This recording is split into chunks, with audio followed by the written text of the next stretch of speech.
الحمد لله نحمده ونستعينه ونستغفره ونستهديه ونتوب إليه ونعوذ بالله من شرور أنفسنا وسيئات أعمالنا من يهده الله فلا مضل له ومن يضلل فلا هادي له أشهد أن لا إله إلا الله وحده لا شريك له وأشهد أن محمدا عبده ورسوله اللهم صل وسلم على نبينا محمد صلى الله عليه وسلم وعلى آله وأصحابه ومن تبعهم بإحسان إلى يوم الدين.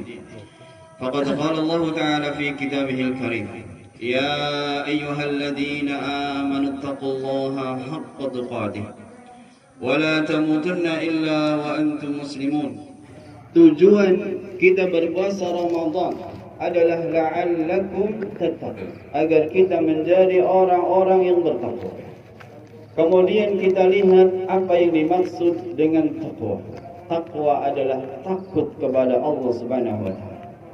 Takut kepada Allah Subhanahu wa taala dengan meninggalkan apa yang dilarang oleh Allah Subhanahu wa taala dan Rasulnya sallallahu alaihi wasallam, dan melaksanakan apa yang diperintahkan oleh Allah dan Rasulnya sallallahu alaihi wasallam.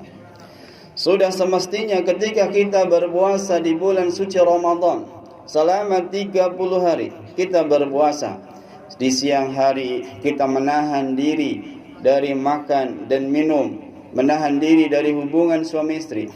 Di malam hari kita salat tarawih, qiyamul lail dan ibadah-ibadah yang lain. Dan kita berusaha untuk bersedekah, berzikir selama bulan suci Ramadan. Bahkan di 10 hari terakhir kita berusaha untuk mencari Lailatul Qadar, baik itu yang kita iktikaf di masjid maupun kita beribadah di rumah masing-masing. Di bulan suci Ramadan itu adalah tarbiyah, itu adalah pendidikan kepada kita semua. Tujuannya apa? Yaitu supaya kita menjadi orang-orang yang muttaqin, sebagaimana Allah Subhanahu wa taala berfirman, la'allakum tattaqun, agar kalian menjadi orang-orang yang bertakwa. Jemaah dimuliakan Allah. Allah Subhanahu wa taala memberikan contoh bahwasanya orang-orang yang bertakwa adalah orang-orang yang takut kepada Allah Subhanahu wa taala. Sebagaimana Allah Subhanahu wa taala berfirman, ya ayyuhan nasu ittaqu rabbakum, wahai orang-orang, wahai manusia, ittaqu rabbakum, takutlah kalian kepada Tuhan kalian. Kemudian Allah mengingatkan, inna zalzalatas saati syai'un 'adzim. Sesungguhnya gempa, goncangan yang terjadi pada hari kiamat adalah sesuatu yang amat sangat dahsyat. Sebagai contoh bahwasanya kita adalah orang-orang yang bertakwa, adalah kita takut kepada Allah, karena Allah Subhanahu wa taala akan menjadikan bumi ini adalah nanti ada akhirnya, yaitu ketika ada hari kiamat. Dan hari kiamat digambarkan oleh Allah Subhanahu wa taala adalah inna zalzalatas saati syai'un 'adzim. Sesungguhnya gempa yang terjadi atau goncangan yang terjadi pada hari kiamat adalah sesuatu yang sangat besar. Digambarkan di dalam ayat yang lain, Allah Subhanahu wa taala berfirman, idza zulzilatil ardu zilzalah. Ketika bumi digoncangkan dengan goncangan yang dahsyat. Kemudian Allah mengatakan zilzalah, dengan goncangan yang sangat dahsyat. Ketika di hari kiamat nanti, maka goncangan yang terjadi tidak bisa diukur dengan skala.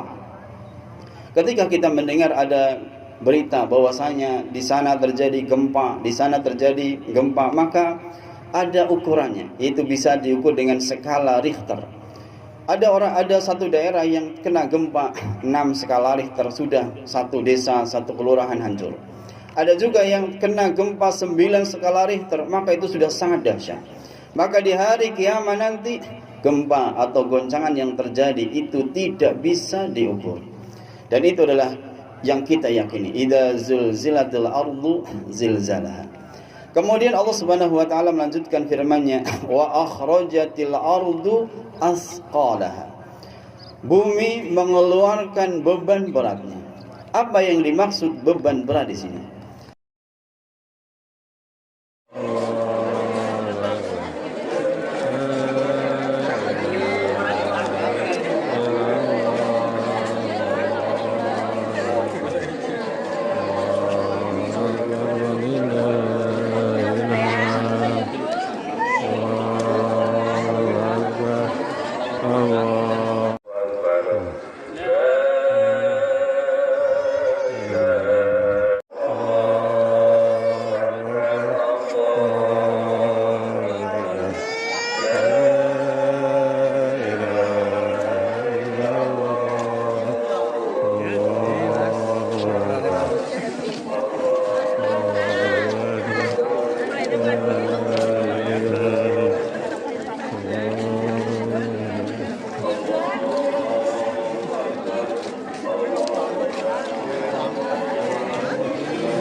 Siaran langsung.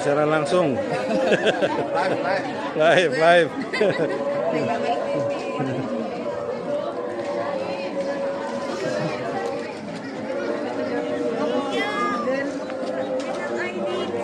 Kok nyoting malah begini baik.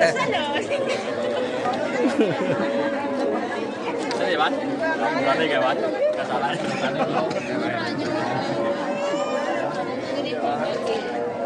Oh, istimewa banget ya.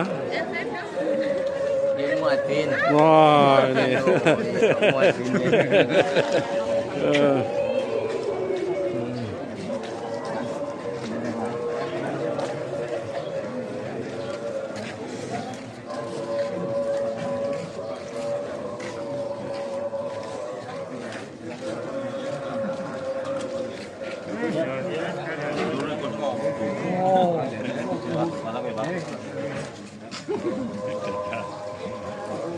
Oh, nganti menggok. Nganti menggok ngalor ki. Nganti menggok ngalor. Oh, wis nganti menggok ngalor. Ya.